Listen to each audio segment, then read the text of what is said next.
जन्मभूमि जननी के सादर भाव हमर हरदम दिमला। रही भने हम आन देश में भाषा भूषण अपन वेश में, माँ मैथिली जस अचला। जय मिथिलांगन जय मिथिला।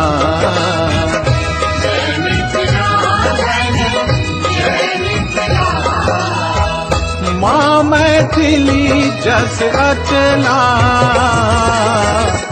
जय मिथिलांगन जय मिथिला।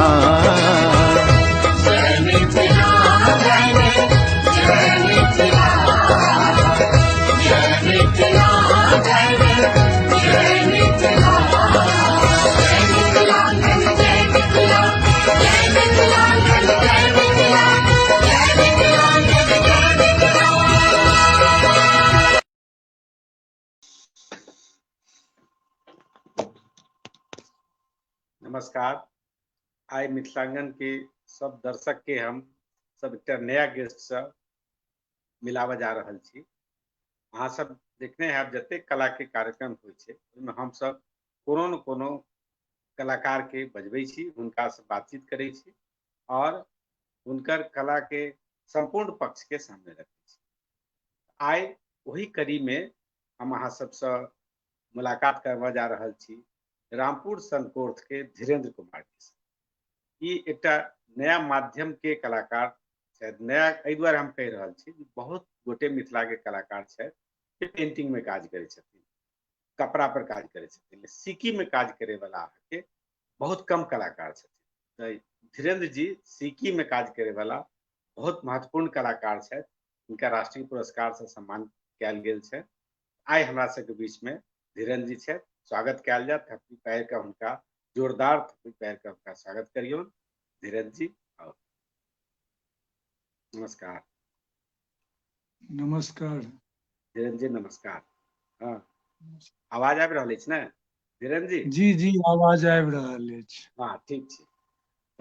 धीरेन्द्र जी सबसे पहले तो अहाँ अपन परिचय दियौ, जे कतऽ के छियै, कोन गाम के छियै, अहाँ के पिताजी के नाम से सब बता दियौ। नाम धीरेन्द्र कुमार, पिता श्री जगत नारायण दास, गाम रामपुर सनकोर्थ पंचायत में, पंडौल प्रखंड, मधुबनी जिला। हम जे छै से 6 भाई 1 बहिन छी। ओना ई कला जे छै ताहिमे हमर बहिन मधु कुमारी जे छै से ओकर जे छै से ओ एकरा कहियो जे एकटा प्रेरणा के रूप में जे छै से आयल अछि, बुझलियै ने। तकर बादे जे छै से हम ई कार्य सिक्की से जे छै से शुरू केलहुँ। पहिले तऽ हम किछु मिथिला पेंटिंग सेहो बनबै छलहुँ, फाइन पेंटिंग सेहो, आ क्ले मॉडलिंग बचपने से जे छै से सामा चकेबा सब बनबै छलियै। क्रमात जे छै से ई ओ तऽ जते करै छलियै से शौकिया करै छलियै। बाद में जे छै से आफ्टर ग्रेजुएशन जे छै से अहिना हमर सिस्टर जे छै से ओ कहलक, बहिन मधु कुमारी, जेकर अखन सासुर हाबीबुआर छै, बुझलियै ने। तऽ वएह मधु कुमारी जे छै से ओ बहिन जे छै से अहिना कहलक कि भैया से अहाँ इनबॉर्न आर्टिस्ट छी, किछु नया करू। से सबके हम देखे छियै माचिस तिल्ली के सीधा सीधा साइट के जे छै से फोटो बनबैत, तऽ हमरो माथ में आयल, हम सोचऽ लगलियै धीरे धीरे। तऽ घर में देखलियै सिक्की, एकरे जे छै से कतरा घास से निकालल जाइ छै, खास कऽ सितंबर से लऽ कऽ अक्टूबर नवंबर तक निकले छै, बुझलियै। नदी कात में होइ छै, एकरे जड़ि जे छै से खस के रूप में सेहो उपयोग कयल जाइ छै। आर एकरा में सबसे खासियत छै जे कीड़ा मकोड़ा कम लगे छै। तऽ वएह विचार तऽ जेना तेना क क लगभग हम कहू जे एकटा हम महादेव के फोटो बनेलियै, जे पहिल हमर जे छै से इनोवेटिव पीस जे छै से यह महादेव के फोटो अछि, विखपान करे, अच्छा बुझलियै। बहुत बढ़िया, बहुत सुंदर कलाकृति।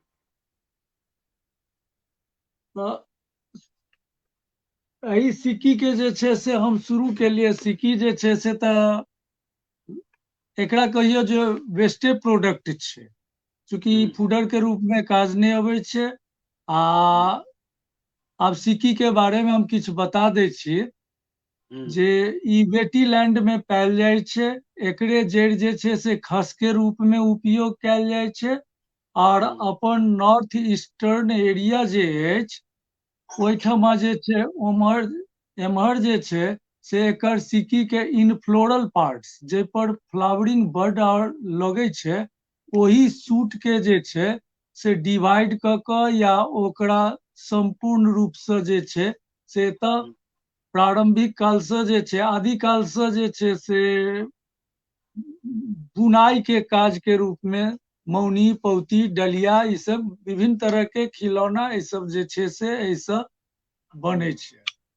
एकर जड़ि से जे छै से साउथ इंडिया में सेहो आर्ट बनै छै, अच्छा और एकर जे छै से पत्ता सब विदेश में बनै छै आर्ट, और एकरा बड़ पवित्र मानल जाइ छै। एकर लाइफ स्पैन काफी अधिक छै, एकरा में कीड़ा मकोड़ा बहुत कम लगे छै। तऽ तखन हम महादेव के फोटो बनेलियै ना, महादेवे के कृपा छै जे आइ एतऽ छी। जे किछु देला से महादेवे देलथि है। और एहिठमा जे छै से बिहार सरकार DRDA के थ्रू जे छै से हमरा आर्ट गैलरी कम प्रोडक्शन सेंटर से बनायल गेल। 2013 में हमरा हैंड ओवर कऽ देल गेल। ओही ठमा जे छै से आइ हमरा अंदर में जे छै से 76 टा महिला काज कऽ रहल छै आ 16 टा लड़का। ओना हम UGC के थ्रू ललित नारायण मिथिला विश्वविद्यालय में सेहो जे छै से 2 बैच तऽ हम परीक्षा लेलियै यऽ सर्टिफिकेट कोर्स के, और time to time NIFT Patna में सेहो क्लास लै छियै, बुझलियै। आ पहिल हमर एग्जीबिशन लागल छलै कला एवं संस्कृति विभाग बिहार सरकार द्वारा मधुबनी के टाउन हॉल में, जतऽ एकरा बड्ड बढ़िया जे छै से रिस्पांस भेटलै आ ओकर बादे हमर यात्रा जे छै से शुरू भऽ गेल। आनो जी आनो शहर कलाकार, आनो आनो शहर में प्रदर्शनी भेला।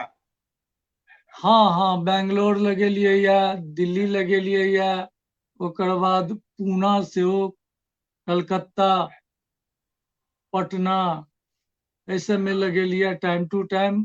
खासकर जे छै से प्रगति मैदान में सेहो हम लगेने छलहुँ IITF में।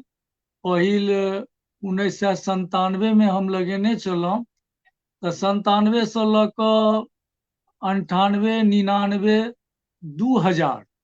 2000 तक जे छै से हम प्रगति मैदान में लगेने छलहुँ। आ ओकर बाद जे छै ओहि टाइम में जे छै से हम बड़का बड़का पीस बनबै छलियै, बहुत पैघ पैघ।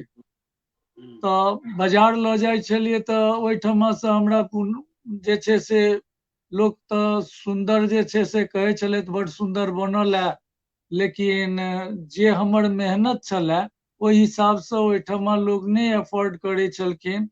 तऽ हम ओतऽसँ जे छै से ओहिना वापस एलहुँ 2-3 बेर। ओकर बाद जे छै से क्रमात कहियो जे हमर पिताजी श्री जगत नारायण दास ट्रेजरी से रिटायर केने छथि, ओ जे छै से हमर बाबूजी कहलथि जे कि देखू अहाँ में की कमी अछि, तेकर अध्ययन करियौ जाकऽ। तऽ ई हम देखऽ लगलियै जे छोट छोट जँ एकरा छोट कयल जाय तऽ तखन एकरा हम आराम से जे छै से एकर बाजार भेट जेतै। तो हम धीरे धीरे एकर साइज छोट के लिए तो प्रगति मैदान में पहिल बेर जे छै से हमरा 2003 में जे छै से बड़ बढ़िया मिला जुला कऽ जे छै से 10-12 हजार के बिक्री भेल तऽ बड़ा उत्साहित भेलहुँ आ तेकर बाद जे छै से ई लैला तैयब के एकटा एनजीओ छै दस्तकार तो ओ दस्तकार के थ्रू जे छै से हम दिल्ली हाट में लगेनाइ शुरू केलिए तो ओइमे हमरा जे छै से एलिफेंट प्रोडक्ट पर जे छै से कंपटीशन चले तो ओइमे हमरा पहिल बेर गेलहुँ तऽ स्पेशल प्राइज भेटल फिर दोसरो बेर हमरा स्पेशल प्राइज भेटल आ ओकर बाद जे छै से हमरा 2009 में से टाइगर कंपटीशन भेल छलै जे इंदिरा गांधी अथी इंडिया गेट लग छै ओहिठमा जे छै से हमरा तऽ ओहिठमा जे छै से लगेने छलियै तऽ ओहिमे हमरा जे छै से द्वितीय पुरस्कार भेटल सब कलाकार के बीच में बुझलियै आ ओकर बाद जे छै से धीरे धीरे जे छै से स्टेटो अवार्ड में हम भरलियै आ नेशनल अवार्ड के हम ओकर बाद तैयारी शुरू केलिए जही दिन शुरू केलिए तऽ हमरा ओही दिन से ही मन में आयल जे हम जे छै से नेशनल अवार्ड लेब तखने हम दिल्ली जायब ओइसँ पहिले नहि जायब ई महादेवे के कृपा कहियौन और अहाँ सभक सबके जे छै से सहयोग कहियौ जे ओहो भेटल आब ठीक ठाक जा रहल छै गामो के लोग के रोजगार एमे भेटले ये कम से कम तऽ ई बात छै जे गाम के जे छै से मोस्टली जे महिला छै से एहिमे अशिक्षित छथिन जिनका सबके हम जे छै से एकरा कहियो जे एकटा साक्षरता अभियान सेहो चला देने छियै जे कम से कम अपन नाम गाम पता इहो सब जे छै आ पढ़ल लिखल महिला के जे छै तऽ सब जगह प्रतिष्ठा भेटै छनि लेकिन अशिक्षित महिला के तऽ नहि आ ओ सब आब जे छै से मिला जुला कऽ सब तरहक छथि जे बेसी के छथि पार्टे टाइम एहिमे काज करै छथिन आ क्राफ्ट में जे छै से कोनो आर्ट में जे छै से टाइम तऽ शेड्यूल नहि छै जे एते बजे से एते बजे काज करू तऽ बहुत किछु छै जे खेतियो बाड़ी कऽ कऽ अबै छथि आ ओकर बाद जे छै से घास भूसा कऽ कऽ अपन घरो के काज कऽ कऽ जेना समय भेटै छनि ताहि हिसाबसँ सब काज करै छै आ सब कोई जे छै से एकरा कहियो जे जते मेहनत करे छै ताहि हिसाबसँ पबै छै कोई कोई एहनो महिला छै जे 10 से 12 हजार तक जे छै से मासिक सेहो उठा लै छथि ई बात छै तऽ एकटा चीज हम पूछैत रही जे अपना सबके जे परंपरा छलैया पौती मौनी मने बर्तन बनबै के छलैया परंपरा जी जी एकरा में जे एकटा मूर्ति शिल्प के रूप देलिए अहाँ मतलब एकरा जे कोनो कोनो होइ छै ने स्कल्पचर वाला जे आइडेंटिफिकेशन जी जी बर्तन अलग जे आकृति बनेलिए तो मूर्ति भऽ गेलै एहन मूर्ति के बिक्री केहन छै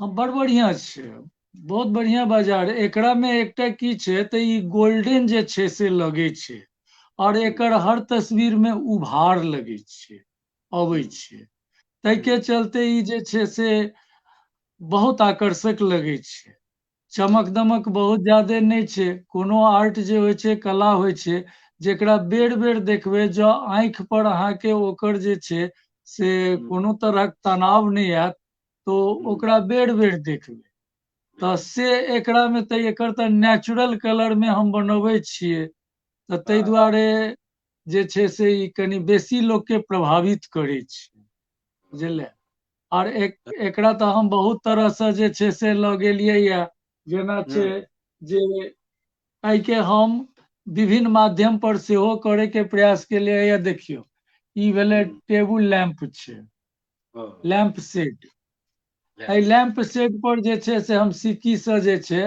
से बनेनाइ शुरू केलियै तऽ एकरो बाजार बहुत बढ़िया भेटलैया हाँ चेंजिंग अनबै तऽ एकटा सिर्फ वॉल हैंगरे टा नहि छै, वॉल हैंगर तऽ भेलै शो पीस, हम्म लेकिन ई एकटा यूजेबल आइटम भऽ गेलै जे एकरा यूज कऽ सकै छै, तऽ ताहि रूपमे जे छै से एकर बाजार बड बढ़िया भेटलैया। ओहिना जे छै से हैया देखियौ, एहि भेस पर सेहो हम बनेलियै। हाँ बहुत बढ़िया, बहुत सुंदर। एकरा कोनो जे छै से एकटा ग्लास छोड़ि कऽ बाकी हम्म जे छै से कोनो माध्यम पर एकरा कयल जा सकै छै। हैया देखियौ, अपना सबके ओतऽ जे छै से तामा के उपयोग कयल जाइ छै। हम्म हैया देखियौ, ई बेल पर बनल छै, बेल के खोल पर।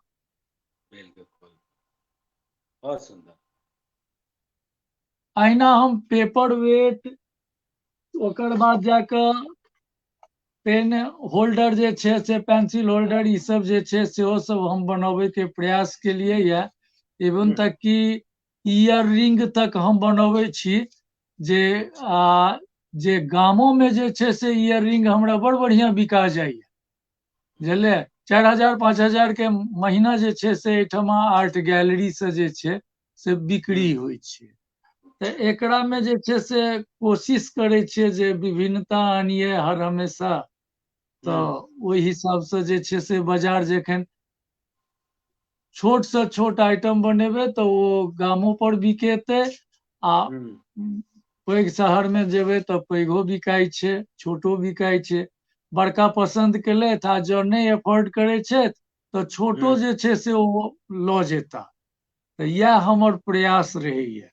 अहाँके हम जते देखलहुँ है कलाकृति, वो बेसी नेचुरल कलर में अछि, तऽ अहाँ रंगो जी के जी, इस्तेमाल केलियै कि नहीं?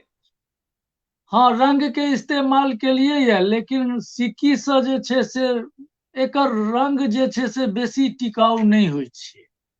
ओ 6 महीना बरस दिन जाइत जाइत जे छै से फेंट करऽ लगै छै, चूँकि ओकरा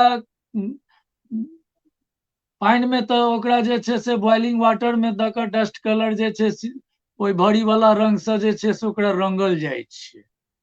तऽ रंगल जे जाइ छै तऽ किछु महीना के बाद जे छै से ओ मलिन हेवऽ लगै छै।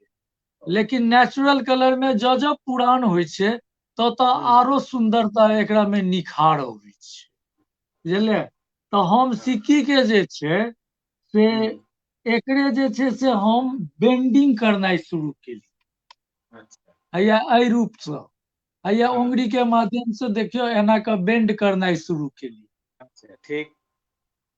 हाँ, ई बेंडिंग करनाइ शुरू केलियै, जाहि आकृति में हेतै ओहि आकार के जे छै से हम एकरा बेंड केलियै नाखून के सहारे।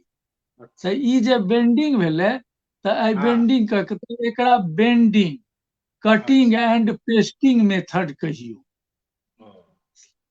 बुझलियै ना। तऽ एहिठाम एकरा लेल टूल्स उपयोग करै छियै। हैया शुरू में तऽ शेविंग ब्लेड के उपयोग केलिए, बाद में जे छै से बीपी हैंडल सर्जिकल ब्लेड के उपयोग केलिए। एहि से जे छै से विभिन्न तरह के कटिंग ई सब केलिए या, बुझलियै ना। एहिमे जे छै से जाहि तरह के एहि कटिंग सबके जे छै से किछु हम नामो सब अपन देने छियै, बुझलियै। जेना छै जे हैया देखियौ, एकरा पकड़ैयो के नियम छै, जे एकरा हम केना पकड़बै जे हाथो हमर सही सलामत, कारण जे ई तऽ बड्ड तेज होइ छै, ताहिमे कटियो सकैया। तऽ ताहि हिसाबसँ हैया देखियौ, एकरे हम जे छै से एना कऽ कटबै, ई कोसबा नाम देलियै। एहि तरह के कोष के आकार के हेतै, एकरा से विभिन्न तरह के फ्लावर सब बनतै। एकर बाद जाके एकरा जे छै से एकरे में हम जे छै से एकरा कटलियै, ई भऽ जेतै पनमा टाइप के, अच्छा बुझलियै। अइयो सब फूल विभिन्न जगह पत्ता तत्ता ई सब बनबै में से काज अबै छै, फिर बुझलियै। एकरा एकरे कथी से चिपका कऽ, जी जी, चिपकाबै कथी? एकरे एकरा चिपकबै छै आब तऽ कमर्शियल जे एकरा कहियो जे बाजार से जे छै से उपलब्ध करे छै एडेसिव। पहिले जे छै शुरुआत केलिए तऽ बबूल के गुण आ ओहिमे जे छै से इमली के जे सीड्स होइया बीज ओकर जे छै पाउडर मिला कऽ आ तकर बाद ओकरा पानि में जे छै से ओकरा उबालि कऽ जखन ओ माने पूरा तार जेना हेबो लगै छलै तऽ ओकरा कोन में भरि कऽ हम बनबै छलै, लेकिन ओहिमे ओकरा कनि बेसी टाइम लगै छलै। आब तऽ बाजार में जे उपलब्ध छै, चूँकि जखन कमर्शियल जखन रूप धारण केलकै तऽ हम तऽ ओते साइज नहीं कऽ सकै छियै, तऽ ताहि रूप में जे छै से हम बाजार से उपलब्ध करबै छियै। जेना भेलै जे क्विक फिक्स छै, बॉन्ड ग्रिप छै, रबर एडेसिव छै, चाहे ई फेविकोल हाँ से होइ छै, ओकरे कहिए। जी जी। आ फेविकोलो कहै छै। फेविकोल से जी जी हाँ, फेविकोल के उपयोग होइ छै, एकरा ऊपर लेप चढ़ाबै छियै फेविकोल के, जे एकरा में जे छै से कनि शाइनिंग सेहो अबै छै, बुझलियै। एकरे जाइलम के ई सिक्की कनि देखा दै छियै।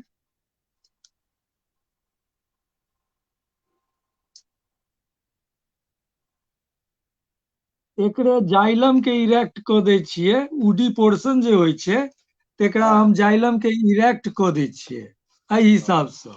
आ तेकर बाद एकरा जे छै से पूरा एकरा छिलबै, छिलला के बाद जे छै से एहिमे एकरा जे छै एकर गाइद सबटा निकालि दै छियै।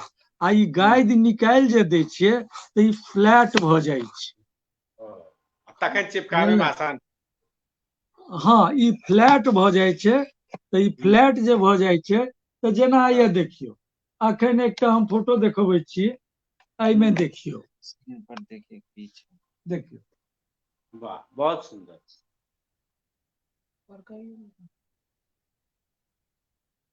बहुत सुंदर बनेला। एहिमे देखियौ ई जे फ्लैट वाला पोर्शन जे छै हैया ई माथा वाला, माथा वाला। बुझलियै, माथा वाला पोर्शन पर की करै छियै, एहि हिसाब से देख,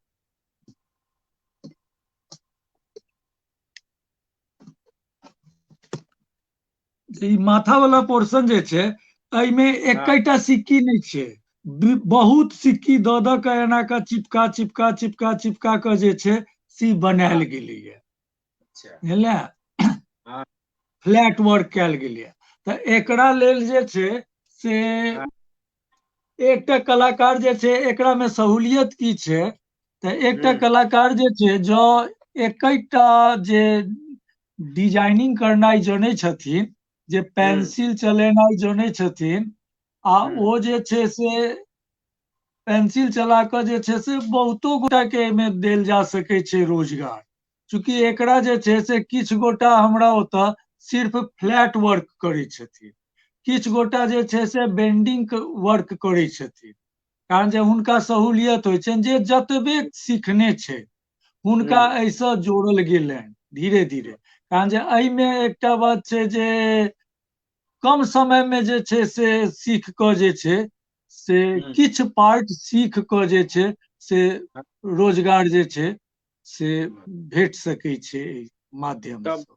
मान लिअ एकटा अहाँ सिक्की के बनेलियै एकटा मूर्ति, ठीक ने, तो कते साल जी चलतै ओ? आँ एकटा मूर्ति जे सिक्की बनेबै, के मूर्ति के बनेलियै ओ कते जी साल चलतै? एकटा बात की छै तऽ एकरा दू चीज सँ अहाँ बचा कऽ रखियौ, डैम्पिंग वाला जगह से बचा कऽ रखियौ, आ ई की कहै छै आगि सँ। तऽ एकरा जे छै से 100 बरस राखि सकै छियै, 200 बरस राखि सकै छियै, कारण जे अपना ओतऽ जे बुनाई वाला जे छै मौनी पौती, ओकर लाइफ देखलियै कते ज्यादे छै। अखनो चंद्रधारी मिथिला म्यूजियम में जे छै से ढेरे मौनी पौती सब आ कि सिक्की सब बुनाई वाला काज सब से 100 बरस पुरान सब छै। आ हमरो सब घर में जे छै से पौती आ डलिया सब जे छै से एकरा कहियो जे हमर बड़की चाची छलै ओ बनबै छलै, दादियो वाला किछु बनायल छै, जे अनवरत किछु तऽ मलिन तऽ भऽ गेलैया लेकिन अखनो ओहिना छै, जे ओ सब तऽ कलर सँ बनेने छै, कलर्ड सँ, ताहि दुआरे मलिन पड़ि गेलै, लेकिन अखनो छै। आ ई नेचुरल कलर वाला जे छै से एकरा जे छै से एज इट इज जे छै से एकर कलर रहै छै। तो ई ओहिमे जे छै अहाँ से पास सकै छियै ऊपर ने, आँय? ओहि के ऊपर भेल तकर बाद वार्निश कयल जा सकै छै। हाँ, वार्निश किया नहि कयल जा सकै छै, जेना ई हैया एकरा वाटर प्रूफ बनेलियै ये, हैं? कारण जे ई हाँ बेल छै, बेल के खोल पर छै, तऽ एकरा वाटर प्रूफ बनेलियै, तऽ वाटर प्रूफ बनबै के लेल तऽ एकरा पर तऽ वार्निश चढ़ाबे पड़तै ने, हाँ चूंकि एहिमे दुर्वाक्षत के सेहो देल जाइ छै अपना सब ओतऽ, हमरा सब कते गोटा ई लेलथि है, ई खास कऽ हम जे छै से दुबई बहुत ज्यादे पठेलियै ये। अच्छा, बहुत बढ़िया। तो एक तो भेले आकार आ ओहिमे रूप बढ़िया भऽ गेलै, सुंदर ओकर रूप भऽ गेलै। जी जी जी, अरे ई सहूलियत से उपलब्ध भऽ जाइ छै, हैं? गाम घर में, बुझलियै? आ एहि पर जे हम बना देलियै ई, हैं? तऽ एकर एकटा अलग सुंदरता आबि गेलै, अहूँ के देखे में गोल्डन लगैत हैत। बहुत सुंदर। आप एक चीज बुझलियै? बताओ, सबसे पहले अहाँ के जे पुरस्कार भेटल से कोन पुरस्कार भेटल? हमरा सबसँ पहिले दस्तकार के पुरस्कार भेटल, एनजीओ दस्तकार के।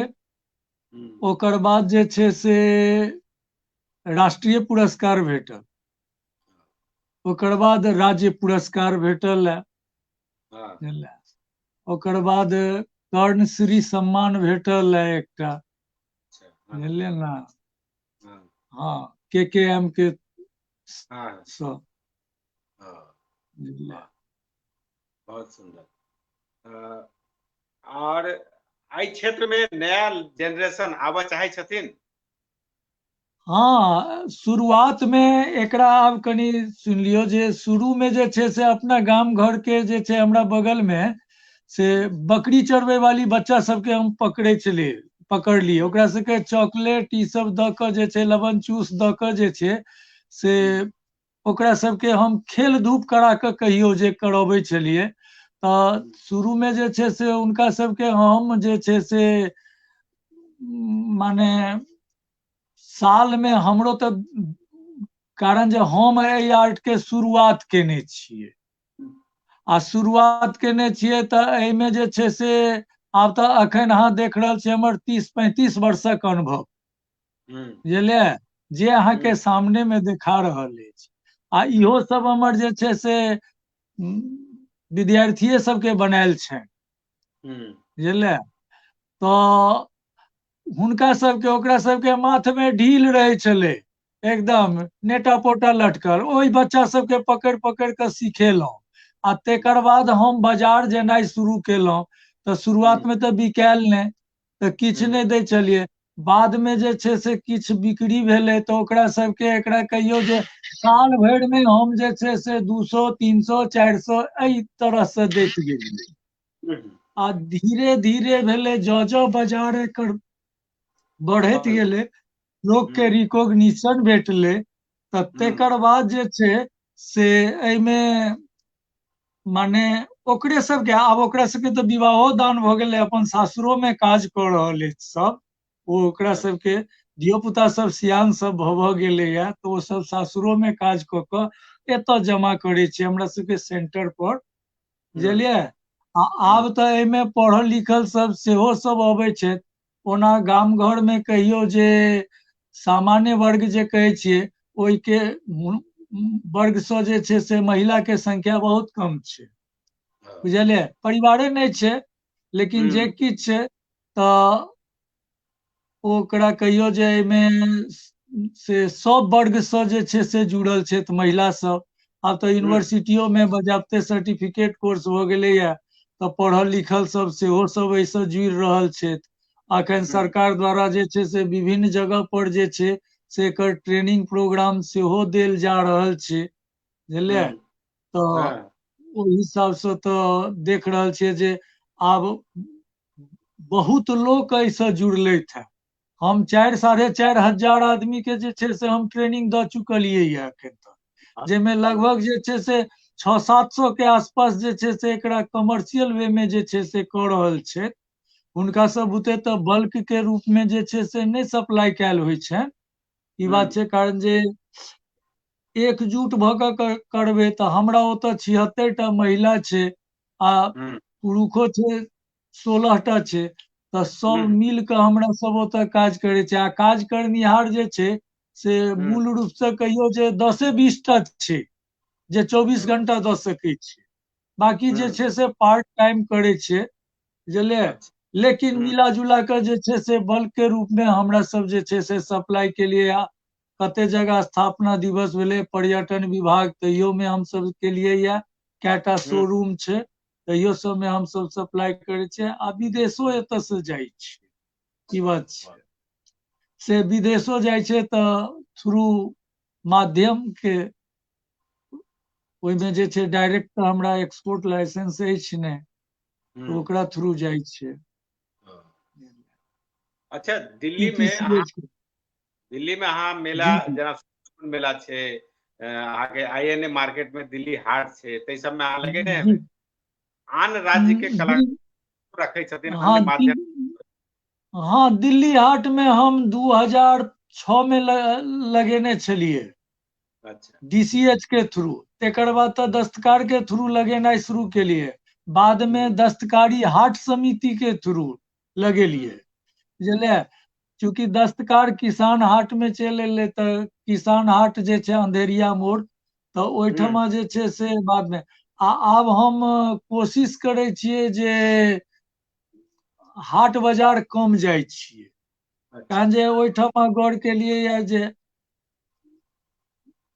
एक बेर बिक्री होइ छै, दोसर बेर जे छै से साफे नहि होइ छै। इहो हाल हमरा सबके भेल है, अच्छा। बुझलियै।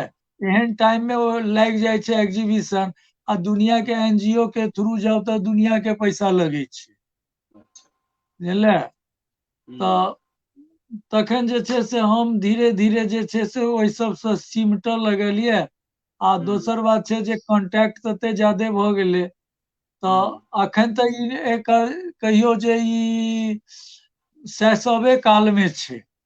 चूँकि जे आर्ट हम कहै छी मिथिला पेंटिंग के इतिहास नहि छै, कहिया से के शुरू केलक, तऽ स्वाभाविक छै जे हुनकर तऽ बाजार छनि, आ हमरा तऽ असगरे बाजार करनाइ, प्रोडक्शनो देखनाइ, सबटा हमरा करऽ पड़ै छलै। आब तऽ हमरा प्रोडक्शन में बहुते गोटा जुटि गेलथि है, ताहि दुआरे आब प्रोडक्शन यूनिट ठीक ठाक मिला जुला कऽ चलैया।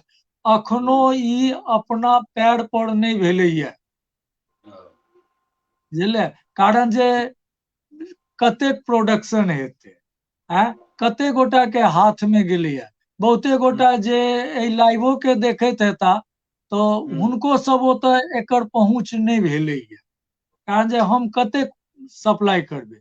तऽ जँ लोक बढ़ल जा रहल छै, आब DCH के थ्रू, उपेंद्र महारथी के थ्रू जे छै से एहिठमा कैटा ट्रेनिंग प्रोग्राम भेलैया, तऽ ओहि ट्रेनिंग प्रोग्राम में लोक सब जुड़लैया। तऽ धीरे धीरे लोक के संख्या बढ़तै, समय काल एतै जे इहो ओहिना आगू बढ़तै। हमर पिताजी के में जे छै से 18 साल के पेंशन इन्वेस्ट छै, अच्छा। बुझलियै। हाँ, ट्रेजरी से रिटायर केने छथि हमर पिताजी, श्री जगत नारायण दास। तऽ ई बात जानियौ जे ई एकटा तपस्या छै, बुझलियै। कोई एहिमे जुड़ऽ चाहे छथि, तऽ सबसँ बेसी छै जे अहाँ जे समय देलियै, आ ऑलवेज ई बात के सोच के चलियौ, पॉजिटिव सोच लऽ कऽ चलियौ, तखने जाकऽ एहिमे आउ।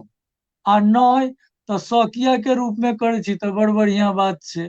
लेकिन आ जँ काज करबै तऽ धीरे धीरे अहाँके फिनिशिंग हैत, क्वालिटी बढ़िया हैत, तऽ स्वाभाविक छै जे एकर पाइयो बेसी भेटत। तऽ ओहि हिसाबसँ तऽ हम तऽ छोटसँ ग्रीटिंग्स कार्ड सेहो सब आब बनबै छियै, बुझलियै। ई रोजगार के तऽ एहिमे हम कहू जे बहुत पैघ जे छै से एकटा रोजगार के जे छै से ई माध्यम छै। आ एकरा में बहुतो के रोजगार भेटतै, आ अखन जुड़ि रहल छै जे यूनिवर्सिटियो से हमरा बच्चा सब भेटले सब काज कऽ रहल छै। पटनो में किछु विद्यार्थी सब जे छै से बना रहल अछि हमर, बुझलियै। अच्छा, हम एकटा चीज पूछे ला रही जे सब कलाकार या सब कला शैली एक दोसरा से प्रभावित होइ छै। जेना अहूँ कोनो जी मेला में जेबै, कोनो मूर्ति देखैत हेबै, कोनो चित्र देखैत हेबै, अहूँ के लागैत है जे ई चीज हमहूँ कर जी जी सकै छी, कला शैली में प्रयोग भऽ सकै छै। एहन चीज कखन अहाँके हाँ प्रेरित हाँ केलक? देखियौ, हम कतेक मेला में गेलहुं हैं आ बहुतो मेला में जे छै से देखलियै या जे माने एक तऽ अपन जे हम बनबै छी ओहिसँ बेसी सुन्दर हमर दोसर के जे बनायल रहै छै आ दोसर माध्यम जे छै से ओ हमरा बेसी प्रभावित करैया, बुझलियै। लेकिन हम ई देखै छियै जे ओहिमे से की हमरा में उपयोग कयल जा सकैया। हम बहुत किछु जे छै से ओहियो सबमे सँ लेलियै या, एहन बात नहि छै। सबटा हमरे क्रिएशन अछि से बात नहि छै। लेते छै लोग, एक दूसरा कला से लेते छै आ जी जी सिखबाके चाही, जी विकसित विकास अहिना हाँ होइ छै। जी जी अ, जेना बहुत बेर बायर जे छै या जे खरीदार हेता सेहो किछु कहैत हेता जे हमरा एहन बना दिअ, हम एहन तरहक चाहि रहल जी छी, ओहो जी जी आइडिया जी है ना। हाँ हाँ विदेश कोन हाँ तरहक चीज, कस्टमाइज डिजाइनिंग करऽ पड़ै छै। जी विदेश लोग सब कोन तरहक चीज डिमांड करै छै? विदेशी वाला जे छै से बेसी के जे छै से गौतम बुद्ध पर डिमांड करै छै, बुझलियै। आ हम बेसी के हमरा ओतऽ गौतमे बुद्ध के फोटो बनै छै, बुझलियै।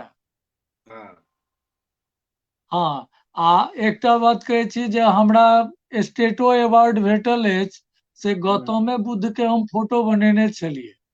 अच्छा और नेशनलो अवार्ड जे बनेलियै से ई लेयर्ड छै, अखन जे सामने में फोटो अछि स्क्रीन पर हाँ ओ हाँ, लेयर्ड बनायल छै, अच्छा बुझलियै। ओहिमे अहाँके उभार सब सबटा छै, तऽ ओहि हिसाबसँ लेयर्ड कऽ के बनेने छियै, बुझलियै। जे नेशनल अवार्ड में हम जमा केने छलियै, जाहि पर हमरा भेटल छलै एही फोटो पर। वाह, बहुत बढ़िया।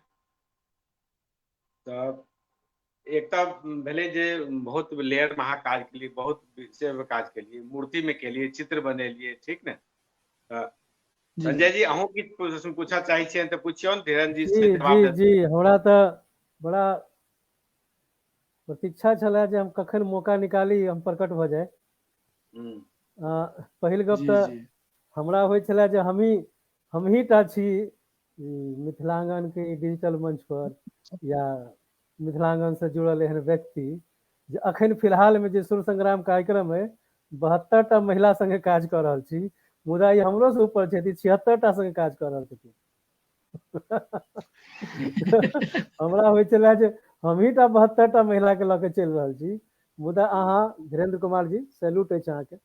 76टा महिला के ग्रुप बना कऽ सिखेनाइ, आगू बढ़ेनाइ मायने राखै छै अपना आपमे। हमर एकटा दूटा प्रश्न जिज्ञासा है, प्रश्न नहीं जिज्ञासा है। जिज्ञासा ई जेना अपना सब, हम दिल्ली में छी, कलाकार जी अहूँ दिल्लीए में रहै छी एनसीआर में। आवाज करी के अहाँके आवाज कनी अथी आबि रहल अछि, हमरा अच्छा, आब बुझना ठीक अछि? नहि बुझा रहल अछि। आब ठीक अछि? हाँ हमरा तऽ ठीक अछि। सुनि रहल छियै ने? हम्म, अहाँके तऽ धीरेन्द्र जी सुनि रहल छियै अहाँ? हाँ जी कहियौ। आबि हाँ रहल छै, आबि रहल छै। हाँ हाँ हमर जे जिज्ञासा है, कनॉट प्लेस के इलाका सब में घूमै छी अपना सब, ओहिठाम देखबै जनपथ वगैरह में जी जे जेबै अहाँ ओहि सब जगह पर, तऽ फुटपाथ पर जे दुकान जी सब जी बनल छै, ऑथराइज दुकान सब छै, ओहिमे एहि सब तरह के कला जी बड्ड जी रहै छै, बड रहै छै। टांगल रहल बिकाइत रहै छै। तऽ हमरा हम्म, जेना बुझाइया जी ओ पूर्वोत्तर दिश के रहैत हेतै, पूरब दिश के, जेना मिजोरम में मेघालय सबके कला सब ओहि सब से सिक्किम के ई जी सब जी के, हमरा जेना अपना बुझाइया, हम एहि लाइन के आदमी नहि छी, तऽ की जे जी सिक्की कला अहाँ धीरेन्द्र बाबू अहाँ करै छियै, एहि सब जी के सप्लाई ओहि सब दुकान में छै, रहै छै, या ओहिठाम डिमांड छै की एकर? ओहिठाम बहुत हाँ फॉरेनर सब अबै हम छथिन, बहुत विदेश से बहुत लोग सब अबै हम छथिन, और एहन एहन मार्केट हर शहर में अहाँके भेट जायत लगभग, एहि सब जी टाइप के मार्केट जी जी ओहिठाम डिमांड छै जी कि एकर? हाँ छै। अखन तक तो हम जतेक बाजार में गेलहुं हैं, माने शुरुआत में तो गेलहुं तो हमरा कनी दिक्कत, बहुत दिक्कत भेल, बुझलियै। लेकिन अखन आब जतेक बाजार में जाइ छी तऽ हम कतौ से वापस जे छै से हमरा बहुत कम सामान अबैया, कारण जे हमरा बहुते प्रोडक्शनो नहीं रहैया। 2 लाख 3 लाख 4 लाख 5 लाख तक के हुई छै एकटा बाजार में, तऽ से हमरा जे छै से आसानी से बिकैया, बुझलियै। इम्पोरियम वाला सब सेहो संपर्क करैया अहाँ से? जी जी जी जेना दिल्ली में एकटा छै कॉटेज इम्पोरियम छै बहुत पैघ जनपद पर, तऽ सेहो संपर्क करैया? हम हाँ कॉटेज से सेहो हमरा कए बेर आयल छलए, बुझलियै। हम मेट्रोनिक्स, कल्पद्रुम, ओकर बाद IMI, एकरा सबसे हम जुड़ल छियै। एकटा जे छै से क्राफ्ट ट्रेडिशन छै गुड़गांव में, तो हुनको से जुड़ल छियै। तऽ एके बेर में तो हम सबसे बहुते गोटा से जुड़ि जेबै से तऽ नहीं हेतै, जेना जेना धीरे धीरे ई बढ़ि रहल छै, बुझलियै ना। जतेक हम सप्लाई कर सकै छियै तही हिसाब से हम कोशिश कर रहल छियै ओतबे गोटा से जुड़ी, बुझलियै। और जो लोग बढ़ते तो जे छै से आगू बढ़ेबै एहि कार्यक्रम के। एकटा इतना सब जे मिथिला पेंटिंग है, आई सिक्की कला है, सिक्की मिथिला पेंटिंग तऽ जी मिथिला के छै, धरोहर छै, मिथिले से जानल जाइ छै। सिक्की कला की जी खाली जी मिथिले टा में होइ छै या मिथिला से बाहरो होइ छै? सिक्की कला जे छै ने से विदेशो में होइ छै। विदेश में एकर एकटा देखियो इंटरनेशनल वेटिवर काउंसिल छै, 42 देश के काउंसिल छै। एहि सिक्की के डेवलपमेंट के लेल जे छै से ओ बनायल गेल छै, जे एहिठमा एतऽ के अपना देश से रिप्रेजेंट करे छै तऽ वेटिवर काउंसिल के doctor Vidyanath Jha, MLSM college के प्रिंसिपल, जे एहि पर रिसर्चो केलथि है, बहुत ज्यादा हुनकर रिसर्च छनि, पेपर निकलल, बुझलियै। आ एकरा अंग्रेजी में कहै छै वेटिवर, बुझलियै। आ एकर बोटेनिकल नेम छै वेटिवेरिया जिंजिनवाइट्स, बुझलियै। तऽ 42 देश के काउंसिल छै। एहिमे एकटा छै एकरा डेवलपमेंट के लेल जे छै से थाईलैंड किंग अवार्ड सेहो भेटै छै सिक्की के डेवलपमेंट के लेल। एकरा जे छै एकर जड़ि जे छै से एतेक सघन होइ छै, एकरे जड़ि के खस के रूप में उपयोग कैल जाइ छै। आ सघन होइ छै तऽ ई सॉइल बेंड के काज सेहो करै छै, सॉइल इरोजन जे छै तेकरा ई रोकै छै। ताहि के चलते जे छै से एकरा खास कर नदी किनारे चाहे अथी सब पर, मेढ़ सब पर जे छै से एकरा लगायल जाइ छै। तऽ एकर तऽ खेतियो होइ छै, साउथ इंडियो में होइ छै, केरल सबमे एकर बजाबते खेती होइ छै, बुझलियै ना। नहीं हमर तऽ ई अथी छलै, ई कनी क्लियर भऽ जाय, मतलब ई मिथिले टा में नहीं छै, सब ठाम छै, बहुत ठाम छै सिक्की कला। हाँ बहुत ठमा छै, साउथ इंडिया में एकर रूट से बनै छै, जड़ि से। आ तिरुपति मंदिर में जे छै से एकर जड़ि के माला बनायल जाइ छै आ वएह चढ़ायल जाइ छै हुनका, बहुत बढ़िया। बुझलियै। हाँ एकर पूरा जड़ि पूरा से जे छै इंडिया से सॉफ्ट पूरा ड्रिंक बनै छै, पूरा इंडिया के परिप्रेक्ष्य साबुन में हम बनै छै। देखिए, पूरा इंडिया जी के परिप्रेक्ष्य में हम देखे छियै, आ विश्व के जेना अहाँ कहलियै जी 42 टा देश एहिमे लागल है, काउंसिल बनल छै, तऽ ओहिमे जी अपन मिथिला के जे सिक्की कला है जी ओहिठाम मतलब केहन स्थान प्राप्त छै मिथिला के सिक्की कला के? मिथिला में खास कऽ बेंडिंग एकरा कहियो बुनाई के काज होइ छै, वीविंग के अच्छा काज होइ छै, एहिठमा के बुनाई। और एकरे गोल्डन ग्रास सेहो कहल जाइ छै, उड़ीसा में, वेस्ट बंगाल में, जतऽ जे छै से ओतऽ विभिन्न वर्क होइ छै एकरा सँ, बुझलियै ने। आ अपना ओतऽ के शैली अलग छै, एहिमे विभिन्न तरह के बुनाई छै। हम तऽ ई नया लऽ कऽ एलहुं हैं अहाँके सामने में, बुझलियै ने। आ हमरो खास कर जे छै से मौनी पौती हमरो ई सब जे बनै हमरो छलै मोन अछि, हम प्राचीन काल में जे छै। जी जी हम जी सब बच्चा पूछल रहियै जाय। तऽ माँ दादी सब बनबै छलै घरे में, छोट छोट जी बना जी के ओहिमे किछु जी। चाउर राखे ले या दालि राखे ले, हाँ किछु हाँ किछु राखे ले, घरे में तैयार होइ छलै। तऽ हमरा खूब नीक जकाँ मोन है, हमहूँ सब हाँ, ओहिमे मदद मुरही आ करियै लाइ खाय ओकरा। लए। हाँ, मुरही या लाई खाय ले, बहुत नीक कहलियै। तऽ ओ हमहूँ सब बुनबै छलियै, ओहिमे सहयोग जी करै छलियै। बच्चा छलियै जी तखन के मोन जी अछि। घर घर में ही अपने से लोग जी व्यवस्था कऽ लै जी छलै जी जी जी छोट छोट काज के लेल, जी नहीं। जी। कलाकार जी। आब तऽ ई सीमित भऽ गेलैया, बुझलियै ने। आ बुनाई काज में जतेक मेहनत पड़ै छै ताहि हिसाब सँ जे छै से मेहनताना नहि भेटै छै। ई हम गौर केलियै या जे ओकरा ट्रांसपोर्टेशनो में बहुत ज्यादे खर्च छै, बुझलियै। आ चूँकि घर घर जे बनै छलै तऽ घर घर बनै छलै तऽ ओकरा पर कतेक समय लगलै एहि के बारे में नहि छलै। कारण जे जेना समय भेटै छलनि ओहि हिसाब सँ महिला सब करै छलखिन। आ एखनो जे छै से वास्तविक बात कही जे एहिसँ जे जुड़ल कलाकार छथि बुनाई सँ खास कऽ, बुझलियै, जे नामी छथि कलाकार हुनका सबके तऽ बड़ बढ़िआँ अपन चलै छनि। लेकिन और जे एहिसँ जुड़ल छथि हुनका सबके बड़ा दिक्कत भऽ रहल छै। चूँकि बाजार में एकटा डलिया के पौती के कतेक पाय भेटतै, आँय 200 रुपैया में भेटत, 150 में भेट जायत, 125 में भेट जायत, लेकिन ओ 2 दिन सँ कम में नहि बनै छै ओ पौती, बुझलियै। एक एकटा डलिया जे छै ओकरा बनबै में बड़ टाइम लगै छै, लेकिन ओ टाइम के हिसाब सँ जे छै से नहि भेटै छै, बुझलियै।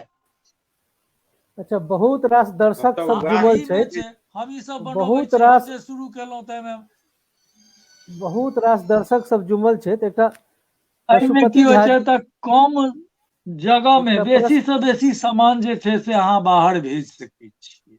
ओहि एकटा पर प्रश्न कम आबि खर्चा रहल अइ लगै छै ट्रांसपोर्टेशनो में। धीरेन्द्र जी, कलाकार जी, एकटा प्रश्न आबि रहल है। पशुपति झा कनि साउंड छथिन, बढ़ा पशुपति झा जी छथिन, हुनकर प्रश्न जी। छनि दिल्ली में सेहो कतौ सिखायल जाइ छै की ई कला? दिल्ली में दिल्ली में ई कला जे छै से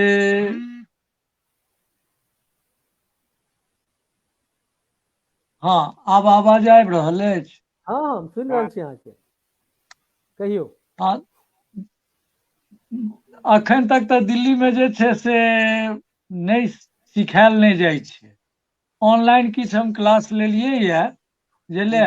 जे सब जिनका सबके एहिमे रुचि हेतनि तऽ हुनका सबके जे छै से बजाबते जे छै से सिक्की सँ लऽ कऽ एकर जे कीट छै से ओ हम भेज सकै छियै थ्रू कुरियर। आ ओकर बाद जे छै से हम ऑनलाइन क्लास, एखन तऽ ऑनलाइने क्लास चलै छै, बुझलियै। तऽ किछु टिप्स देबनि ओकर आ आराम सँ जे छै से एकरा कऽ सकै छी, कोनो दिक्कत नहि ज छै। आ जे ज हम तऽ एहि निफ्टो में क्लास लै छियै तऽ ऑनलाइने क्लास लै छियै आब। मिथिलांगन के डिजिटल मंच के माध्यम सँ जे केओ अहाँ सँ जी सीखऽ चाहत तिनका अहाँ ओ ज्ञान जी दऽ सकै छियै? जँ अहाँ से जी हमरा माध्यम सँ जँ अहाँ लग केओ पहुँचऽ चाहै छथि आ सीखऽ चाहै जी छथि जी तऽ अहाँ जी हुनका ई कला सिखा सकै छी? हाँ, एकदम। जते गोटा बहुत बढ़िया। सिखता कम से कम ई बात हेतै ने जे ई जीवित रहतै कला यौ। आँय, हम तऽ जते कोइ छथि, जे कोइ अबै छथि, जते कलाकार एलथि है अखन तक हुनका सँ जे छै जे कोइ सिखलथि है हुनका सँ हम एको पैसा सीखै के खर्च नहि लेलियनि है। बहुत बढ़िया। बुझलियै, अखन तक जे हम सिखेलियै यऽ से सबटा BP हैंडल सँ लऽ कऽ सिक्की सबटा दऽ कऽ हम सिखेलियै यऽ। जे बेसी सँ बेसी फैलतै बेसी से बेसी लोक जे छै से एकरा बनेते तो ई आर्ट जीवित रहते, नहीं तो कलाकार हमरे जी संगे नहीं चल जाए, हाँ बुझलियै। नहीं ई तो तैले तो बहुत आब तो नीक सरकारो सोच है। बना देलकै या, आब सरकार जखन एकरा लेल आर्ट गैलरी कम प्रोडक्शन सेंटर बना देलकै, जे अखन जे छै से केंद्र सरकार एकरा हमरा आर्ट गैलरी के जे छै से CFC common facility centre Bihar में जे 15टा भेलैया ओहिमे से एकटा रामपुरो में बनल है, बुझलियै। बहुत बढ़िया। अच्छा कलाकार जी एकटा सवाल अहाँ से अछि हमर। हाँ धीरेन्द्र जी जे अखन कहलखिन है ओहि बात से अहाँ कते सहमत छियै? जेना कहलखिन ने हम तऽ फ्री में सेवा दै छियै, सिखबै छियै, जे फ्री वाला मामला होइ छै ओहिमे कते गंभीरता रहै छै सीखऽ में, कि ई उचित अछि? से तो देखियो की छै जे शिष्य पर डिपेंड करे छै। अगर शिष्य लगनशील अछि आ नीक जगह सीख रहल अछि, ओकरा में तन्मयता छै, तब तो अहूँ के मन लागत जे हम फ्री में सिखा दी। लेकिन बहुत शिष्य सब छै जे बिना दक्षिणा के सीरियसनेस नहीं आबै छै, बिना पाई लेने ओकरा सीरियसनेस नहीं यह आबै छै। सवाल छला। हाँ हेयौ जखन ई कमर्शियल रूप धारण कऽ लेलकै या तऽ तकर बाद तऽ स्वाभाविक छै जे ओ दक्षिणा जे छै से अपने आप आबऽ लगै छै, हाँ यह बुझलियै। जरूरी छै, आइ ई जरूरी छै। वर्तमान में जखन हम तऽ रिकॉग्निशने के लेल जे छै से स्ट्रगल केलहुं हैं, तो हमरा तो अपने खदिया खूनू, अपने गिरू, अपने भरू, अपने निकलू, हैं। तो एहिमे तो हम एकरा बेसी से बेसी लोग के बढ़ावे के प्रयास के लिए जे हमरा बिल्कुल प्रोडक्शन हुए। आ जखन आब लोग सब जे सीख लेलकै या तऽ स्वतः छै जे ई कमर्शियल। आइ हम यूनिवर्सिटी में पढ़ावे छले तऽ बिना पाई के तो नहीं पढ़ावे छी, हैं। निफ्ट में हम पढ़ावे छियै तऽ ओहिठमा तऽ हम ऑनलाइने क्लास लै छियै तऽ बिना पाई के तो नहीं लै छियै। अहाँ एहि कला के मिथिला में एहि मुकाम पर पहुंचा देलियै है कि आप सिखा के लोग कमा सकैया, बना के लोग कमा सकैया, जी जी बेच के जी लोग कमा सकैया। हाँ कमा रहल छै। एकरा बहुत कियाकि गोटा जे छै से हम कहलहुँ जे आब 600 से 700 के बीच में लोग जे छै से एकरा रोजगार के माध्यम के रूप में जे छै से अपने लेत। बहुत बढ़िया, बुझलियै। बहुत नीक। एहि के लेल बहुत बहुत बधाई। जतेक दिया ओ कम है, शुभकामना जते दिया अहाँ के कम है। अते लगन से, अते तपस्या छै अहाँ के, पूरा जीवन भर के तपस्या अहाँ दिलिये है एहि कला के। कलाकार जी आब हम एकटा अखन अमित शाह के चित्र बनेने छलियै।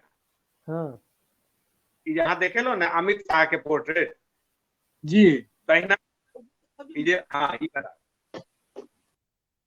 देखियो छै ने, तऽ एहि तरह कते पोर्ट्रेट बनेलियै अहाँ? हम जे छै से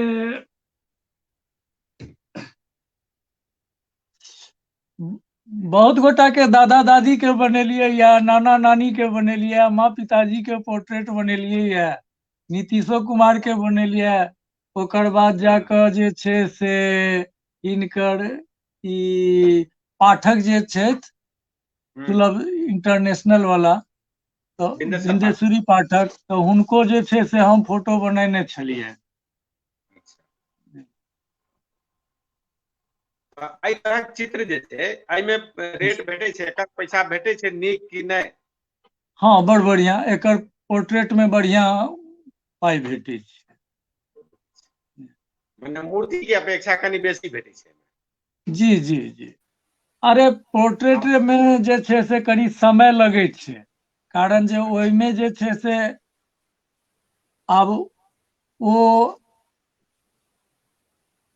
एकरा कहियो जे आकृति जे छै आ अनुकृति जे अहीं सब तो जानैत हेबै, अहाँ तऽ जानिते छियै, तऽ केकरो हूबहू फोटो बनबै में कनि बेसी समय लगै छै। आ एहि माध्यम सँ 100% बनतै से नहीं बनतै, बुझलियै। लेकिन जो 70-75% तक पहुंच गेलै तऽ एकरा कहियो जे सफल छियै। जी एहि कलाकार जी दुआरे कि गिफ्ट करे वास्ते ई बहुत नीक चीज छियै जे केकरो जन्मदिन पर कि कोई नेताजी एला तिनका उद्घाटन अवसर पर जी ई बात जी थी जी बहुत जी हाँ, तो से असल देल में गेलै है, ओ बहुत जे जगह लोग देल गेलै है। देखै छियै लोग सबके 5-5 से हजार 2-2 हजार के फूल वाला बुके लऽ के दऽ जी आबै छथिन आ उ ओकरा जी ताक पर राखि दै छथिन, दोसर दिन मुरझा जाइ छै, ओकरा झाड़ू मारि के लोग फेंक दै छथिन। तो जी एहि जी तरह के जेना मिथिला पेंटिंग हुए अथवा कोनो पेंटिंग हुए अथवा कोनो एहि तरह के सिक्की कला हुए, तो एहि तरह के एकटा संस्कार डेवलप करऽ पड़त अपना सबके, व्यवहार में आना पड़त जे यह सब चीज गिफ्ट करी, अपने आप बिल्कुल मार्केट धऽ लेते, अपने आप मार्केट धऽ लेते। की छै ने, देखियौ अपना सबके मैथिल में ई नहीं छै जे ई चलन नहीं शुरू भेलैया, ठीक ने। और आन जे राज्य के लोग सब छै, जेना बंगाली भेल, अहाँके केरल के लोग सब भेल, ई सब ओकरा में चलन छै जे एहि तरह के आइटम कोनो गिफ्ट करत। हाँ, अपना सब में की छै, सबसे आसान हाँ। तरीका बता दै छी अहाँके, कनी हंसे वाला गप छै, हंसबै ने अहाँ सब। बस कियो जे किनको ओतऽ जेता या जेती, अरे बाप रे बाप फल्ला काकी लग जाइ छै, हुनका लेल एकटा साड़ी कोना नहि लऽ के जेबै हम, बस बस बस बस ई भऽ गेलै गिफ्ट। हाँ एहि चीज के कनी तोड़ऽ पड़त, जँ चाहै छी जे हमर अपन चीज के मार्केटिंग हुए, तो बस किया के साड़ी किया देबै, पेंट शर्ट किया देबै, कोनो जमाय ओतऽ जाइ जी छी तऽ जी एकटा जी पेंट शर्ट किया दिअ, जी किया कि एकटा बढ़िया कला कोनो एहन चीज लऽ के जाय जेकरा घर में टांगल रहे, लोग देखते, इहो एकटा जी व्यवसायिक सही है। तरीका भऽ हाँ, सकैया। किछ एकरा कहियो जे सरिसो पाही के माने सोइत सब छथि, बुझलियै, ओ सब जे छै से कोनो ईव पर जे जाइ छथिन कतहु, तऽ हमरा ओतऽ से जे छै से एकटा ने एकटा फोटो लऽ कऽ जरूर जाइ छथि, कोनो विवाह दान में, बहुत बढ़िया। वाह बुझलियै, उपनयन संस्कार होइ छै तहियो में लऽ कऽ जाइ छथि। ठीक छै, फल्ला के नव नव पुतहु एलखिन है, तऽ केना ने साया साड़ी ब्लाउज देबै, दियौ ने, जी जी 1500 के 2000 के बजट है, तो 1500 के साड़ी दियौ, 500 के इहो सब किछु गिफ्ट कऽ दियौ।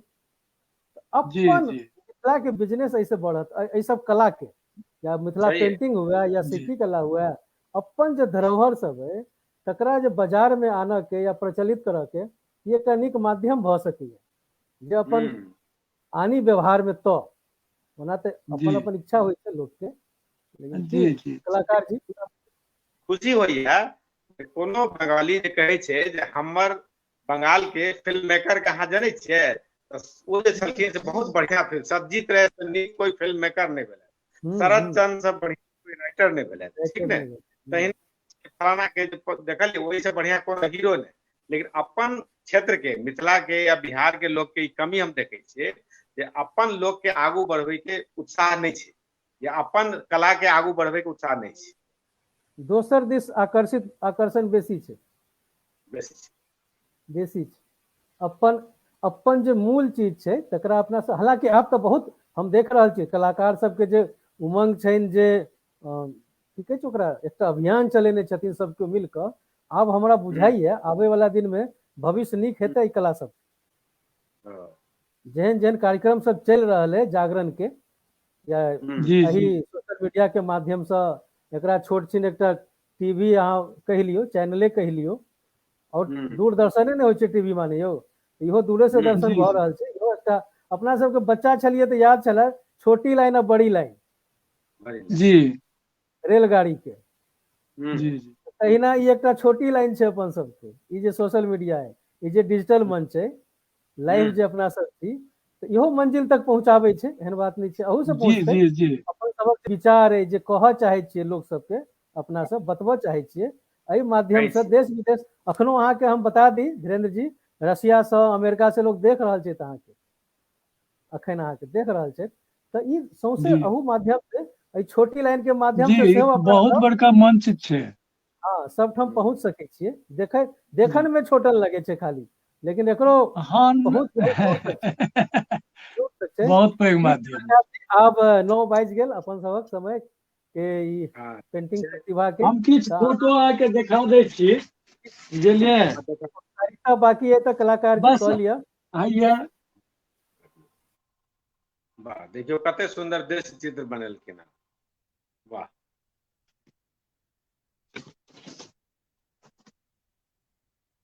वाह, बहुत सुंदर, बहुत सुंदर। वाह, बहुत बढ़िया।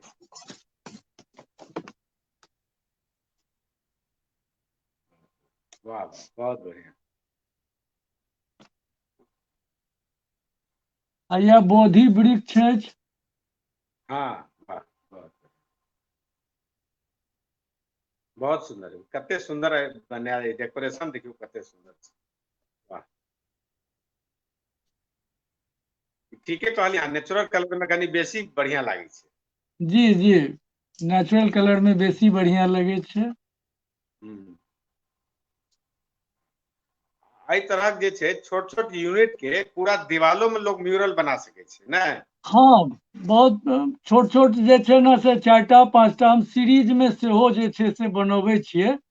हाँ हाँ, हाँ, ओहि हिसाब से एकटा बीच में पैघ दऽ देलहुँ, ओहि हिसाब से जे छै से छोट छोट चारू बगल जे छै से एकेटा हाँ कोनो टॉपिक पर लऽ कऽ जे छै से हाँ, आर्ट के जे छै से बनेलक। बनायल जा सकै छै, आ बहुत बढ़िया ओकर रिस्पांसो भेटै छै।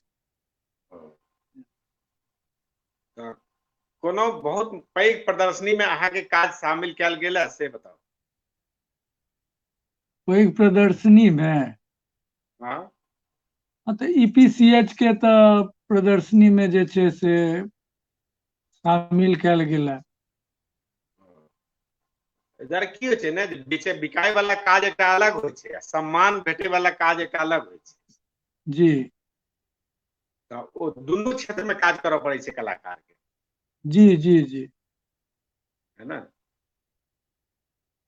जेना अहीं कहैत रहियै ने जे बर्तन सब या छोट छोट वस्तु सब बेसी बिकाई छै आ चित्र जी कम बिकाई छै, है ना। जी जी पाइयो जरूरी छै आ रिकॉग्निशनो जरूरी छै, जी जी है ना। आइ संजय जी के लेल बहुत बढ़िया छनि जे आइ कार्यक्रम में वो अखन अनाउंसमेंट करता। हुनकर जे संगीत के सुर संग्राम कार्यक्रम छै हाँ एकरो हाँ रिजल्ट हिनका छनि। हाँ आइ निश्चित। बहुत नीक दिन छलैया, ताहि दुआरे अहाँ से आग्रह केने छलथि जे आइए अहाँ बजायल जाय। जी जी जी, ई और तऽ हमर सौभाग्य अछि जे हमरा अहाँके माध्यम से एते अखन पैघ मंच भेटल है। सैकड़ों सैकड़ों बुझलियै, मैथिलानी जुड़ल हम छै, देख रहल तऽ छै।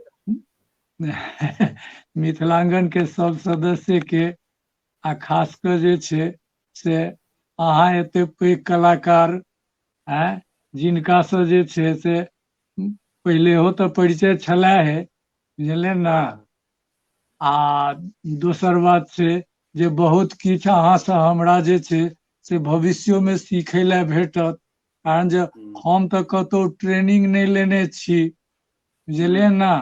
आँय, तऽ ताहि दुआरे एकर कला के जे छै से गूढ़ तत्व के तऽ हम जनै नहि छियै, आ वास्तविक बात छै जे हम कलाकार छिहे नहि, बुझलियै ने। बस बनैत गेलै अपन, जे आब अहाँ सब मुख्य रूप से जे छै से अहीं सब ने एकरा।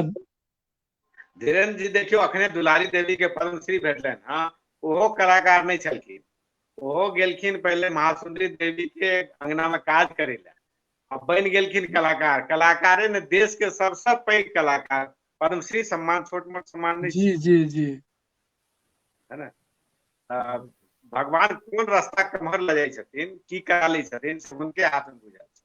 एहि मंच से हुनका बधाई आ शुभकामना दुलारी देवी जी के। हाँ हुनकर किछु जी जीवनी अहाँ लिखने छलियै ने शायद कलाकार जी, हम पढ़लहुँ। हाँ हाँ, हाँ, बहुत प्रेरणा भेटल है ओहिसँ, बहुत प्रेरणा भेटल है, और सबके भेटऽ के चाही। आब हिनका कनि कलाकार जी हाँ औपचारिक ठीक छै, आब रूप से हाँ विदा कयल जाइए अहाँके। अगला फिर कार्यक्रम में फिर कोनो में बजायल जायत। अखन हिनकर सुर संग्राम के आइ रिजल्ट छियै, हाँ जी दर्शक जी जी सबके अहूँ देखियौ, ठीक छै। हाँ अहूँ देखियौ, नहीं अहूँ सब रहि सकै छी एहि कार्यक्रम में, जँ अहाँ सब लग समय हाँ अछि तऽ हम घोषणा हाँ, जी करबै, हम बैसल रहू अहिना आ देखियौ किनका ठीक, किनका सिलेक्शन भेलै ने। जी 3टा ग्रुप में जी से 2टा के भऽ गेल छै अथी अगला राउंड में जाइके। जी टोटल 13 गो राउंड छै, 4म राउंड के रिजल्ट निकलि रहल है, और एकटा बागमती ग्रुप छै तिनकर तऽ शुभ काल्हि हैत कार्यक्रम। तऽ अहूँ सब जी बनल रहि सकै छी, कोनो ठीक छै, दिक्कत हाँ नहीं हाँ, है। जरूर ठीक है, जरूर जरूर। तऽ ठीक जँ सरिता दास जी हमरा सुनि रहल छथि, ऑडिटोरियम में जी बैसल छथिन, तऽ अहाँ के हम लिंक पठा देने छी, अहूँ आओ। संचालिका जे छथि जे घोषणा करती कलाकार सबके, जी। हुनका हम मंच पर आने छियनि। आनियन सुष्मिता जी स्वागत अछि। जी बहुत बहुत धन्यवाद, गोर लगे छी अहाँ सब गोटा के। अहूँ के बहुत बहुत नमस्कार, खुश रहू। हम छी सुष्मिता आनंद, बेंगलुरु से। कहियो। जी आइ हम सुर संग्राम कार्यक्रम के 4वीं राउंड के रिजल्ट के लऽ कऽ अहाँ सबके बीच उपस्थित भेलहुँ है। और आइ जी कोशी और कमला ग्रुपक 2 ग्रुपक रिजल्टक आइ घोषणा होयत और जे प्रतिभागी एहिमे चुनल जी जायत उनकर आगू के 2टा राउंड में जी अपन स्थान सुनिश्चित भ जायत। तो आइ हम जी रिजल्ट कोशी ग्रुपक रिजल्ट हम बता रहल छी। आप ओहिमे कनी सबके 1 सेकंड कनी होल्ड करब अहाँ। जी एहिमे किछु किछु प्रक्रिया छै। सरिता जी अहाँके हम लिंक पठा देने छी, जहाँ सुनि रहल छी तऽ आओ। 1 सेकंड। हाँ सरिता जी स्टूडियो में आबि गेली, कनी हिनको हमरा मंच पर आने दिअ। स्वागत अछि सरिता जी, सुनि रहल छी अहाँ गोटा के बहुत हम बहुत बता दी। शुभकामना। धीरेन्द्र जी, आदरणीय धीरेन्द्र जी के कला देखलहुँ, बहुत नीक लागल। बहुत बहुत धन्यवाद अहाँ के। मिथिलांगन भेलहुँ, हमरा सरिता जी सबके के अपन कला से एते बढ़िया से रूबरू करेलहुँ। सरिता जी के आवाज परिचय आबि करा रहल दी। है संजय जी? हाँ हाँ बहुत संजय नीक, जी बहुत आवाज नीक। आबि रहल है? हाँ आबि रहल है, अहाँ सुनि रहल छियै? ओ नमस्कार हाँ। कलाकार जी, अहूँ के नमस्कार। आदरणीय धीरेन्द्र जी के बहुत बहुत प्रणाम हमर। सुष्मिता जी के नमस्कार। संजय जी अहूँ के नमस्कार हमर। अहूँ के बहुत बहुत नमस्कार। परिचय करा दी अहाँ सबके। सुष्मिता जी एंकर छथिन, संचालिका छथिन कमला ग्रुप के अखन फिलहाल एहि सुर संग्राम में। सरिता दास जी के ओना तऽ मिथिलांगन में संयुक्त सचिव छथिन, मुदा एहि सुर संग्राम में एक अतिरिक्त प्रभार भेटल छनि। मतगणना अधिकारी सेहो छथिन कोशी ग्रुपक। तऽ ई अपन व्यथा बतेती जे मतगणना अधिकारी खाली जे इलेक्शन होइ छै ने कोनो राज्य के अथवा केंद्र के, तो जे समस्या ओहिठाम छै, जते टाइम देबऽ पड़ै छै मतगणना के लेल या अधिकारी सबके, ओहिसे कनिकबो कम समय ही सब नहीं दै छथिन। भरि भरि राति जगै छथिन काउंटिंग लेल। सरिता जी कनी बतबियौ नहीं केना। तो ई तऽ हमरा सब लेल सौभाग्य के बात है जे एते वोटर छथि हमरा सबके, जे हमरा भरि राति लगैया। हम तऽ एक दिन पूरा लगबै ला चाहै छी। जते वोटर आवे तते नीक बात छै, तऽ हमरा सब लेल खुशी के बात है। जेना जेना कार्यक्रम आगू बढ़त तेना तेना ओहो भइए जायत। सरिता जी अहाँ के ने हाँ। सर मोबाइल ठीक करियो।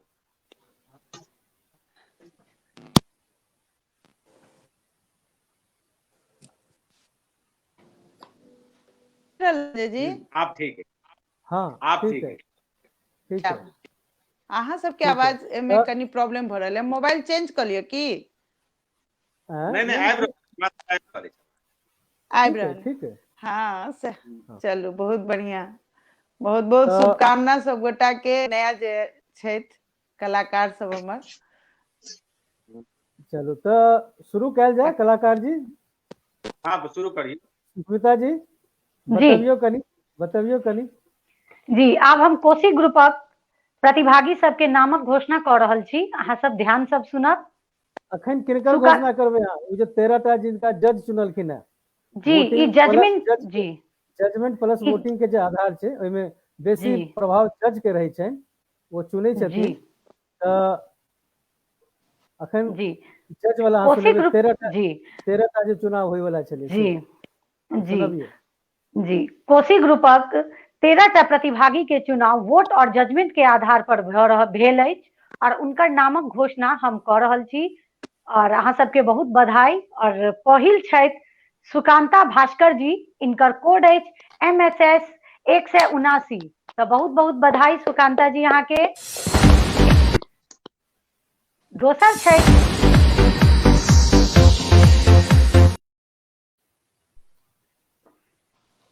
दोसर छथि गुड़िया झा जी और इनकर कोड अछि MSS 174। तो बहुत बहुत बधाई।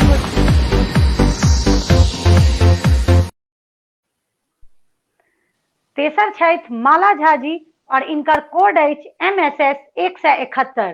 तो माला जी बहुत बहुत बधाई।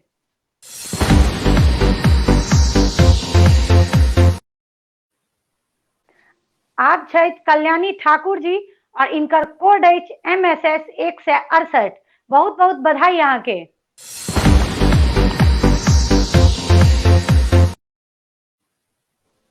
आप छथि किरण प्रभा जी और इनकर कोड अछि MSS 165। किरण जी बहुत बधाई यहाँ के।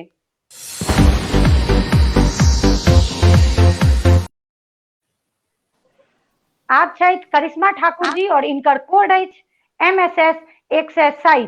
तो करिश्मा जी बहुत बहुत बधाई यहाँ के।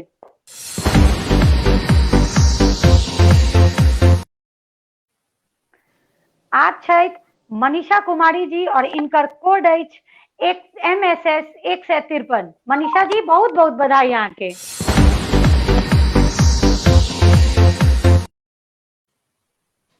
आप छथि भारती दास जी और इनकर कोड अछि MSS 150।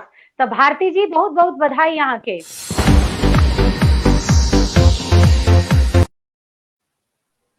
आप छथि सुलेखा दास जी और इनकर कोड अछि MSS 141। तो बहुत बहुत बधाई सुलेखा जी यहाँ के।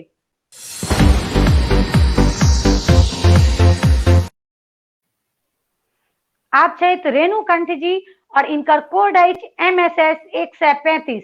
तो रेणु जी बहुत बहुत बधाई यहाँ के।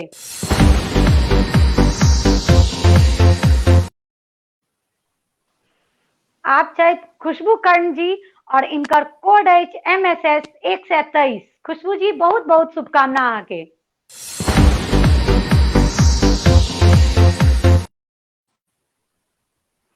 आप छथि चंदा चौधरी जी और इनकर कोड अछि MSS 117। चंदा जी बहुत।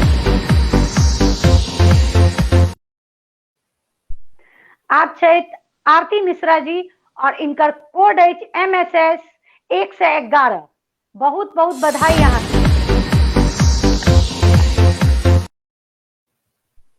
ई 13टा प्रतिभागी कोशी ग्रुपक छलथि और जजमेंट और वोटिंग के आधार पर इनका चुनल गेल छनि। तो अहाँ 13 प्रतिभागी के बहुत बहुत शुभकामना अछि, बधाई अछि। एकटा चीज और कह दिया, जी अखन जे 4 राउंड बीतल है ना, तो सीरियल नंबर 1 2 3 4 चले चले है, तो 4 जी राउंड तक जे प्रतिभागी पहिने आबि के गाबि के जाय छलखिन है, आब हम उलटि देलिए है, नीचा के ऊपर, ऊपर के नीचा कऽ देलिए ना, जे आब जे सबसे अंत में प्रतिभागी अबै छलखिन है, अब वो शुरू में थी, ओना कऽ कनी बदल देलिए, ताकि 4 जी राउंड आब ई सब पहिने थी, वो सब बाद में थी, से एहिमे सिस्टम कयल गेलै है। जी कि किछु प्रतिभागी के होइत हेतनि जे हम पहिने आबि जाइ छी, आ किनको होइत हेतनि जे हम सबसे अंत में हमरा भेटैया, तो हिनको सबके आब मौका भेटतनि जे अंत में अबै छलखिन है, वो आब पहिने जी एथिन परफॉर्म जी करै ला। आ एहिमे एहि बेर जे एकटा जे सस्पेंस है जे वाइल्ड कार्ड वाला अछि, वाइल्ड कार्ड एंट्री वाला, वो बाद में बतायल जायत, दुनू ग्रुप के एके संगे बतायब। जी वो दूटा नाम सरप्राइज अछि। और एकटा बात हम बता दी कि ई 4म राउंड के जे प्रतिभागी सबके घोषणा भेल अछि, उनकर स्थान 5म और 6ठम राउंड में स्वतः बनि जायत, निश्चित अछि हुनकर आगू के 2 राउंड में स्थान। आब हम कमला ग्रुपक हम अनाउंसमेंट कऽ दऽ रहल छी कि 4म राउंडक कमला ग्रुपक प्रतिभागी सबके नाम अछि जे वोटिंग और जजमेंट के आधार पर चुनल गेल छथि 13टा प्रतिभागी। तब पहिल छथि शिप्रा मिश्रा जी और इनकर कोड अछि MSS 181। तो शिप्रा जी बहुत बहुत।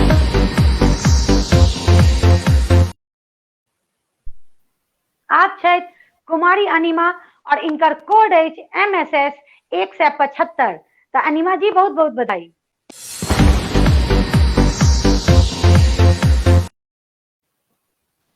आप छथि प्रियंका मिश्रा जी और इनकर कोड अछि MSS 172। बहुत बहुत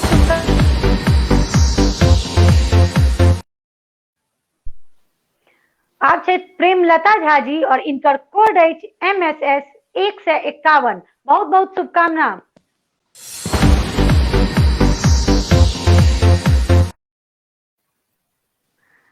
आप छथि राखी दास जी और इनकर कोड अछि MSS 148। बहुत बहुत शुभकामना राखी जी यहाँ के।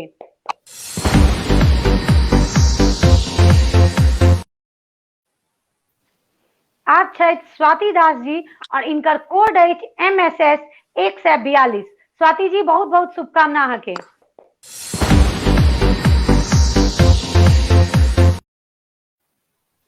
आप छथि पुनीता झा जी और इनकर कोड अछि MSS 133। पुनीता जी बहुत बहुत बधाई यहाँ के।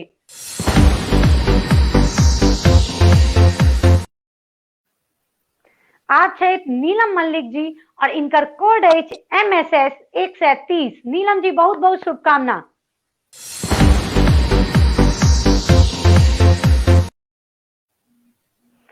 आप छथि मोनिशा चंद्रा जी और इनकर कोड अछि MSS 127। बहुत बहुत बधाई मोनिशा जी यहाँ के।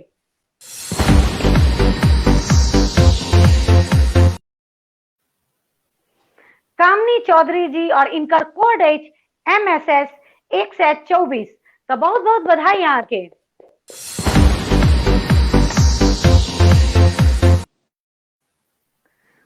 आप छथि चांदनी दास जी और इनकर कोड अछि MSS 118। बहुत बहुत बधाई।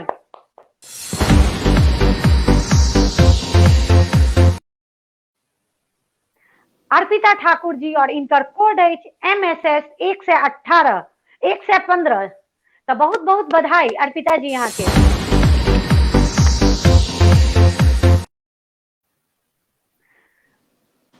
तेरहम प्रतिभागी छथि अंजनी मल्लिक जी जिनकर कोड अछि MSS 112।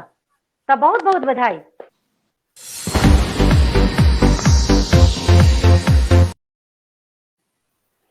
और ई छल जजमेंट और वोट के आधार पर 13टा प्रतिभागी कमला ग्रुपक। तो अहाँ सबके बहुत बहुत बधाई और आगू के 2 राउंड में अहाँ अपन जगह सुनिश्चित क लेलहुं। बहुत बहुत बधाई अहाँ 13 प्रतिभागी के। हाँ दुनू ग्रुप के 13 छथिन 2600 के। बहुत जी बहुत बधाई। 2600 प्रतिभागी के। पांचम आ छठम राउंड हिनकर सबके सुनिश्चित भ गेल छनि। छठम राउंड में फेर वोटिंग हेतै। वोट के की कमाल होइ छै लोकतंत्र में कलाकार जी अखन अहाँ देखबै बड़ा एकटा आश्चर्यचकित करे वाला ये रिजल्ट अछि। के छथिन कोसी ग्रुप से वाइल्ड कार्ड एंट्री।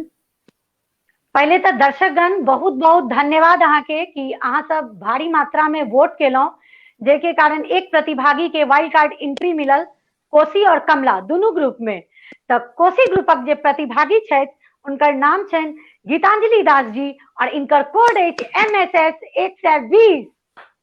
वाह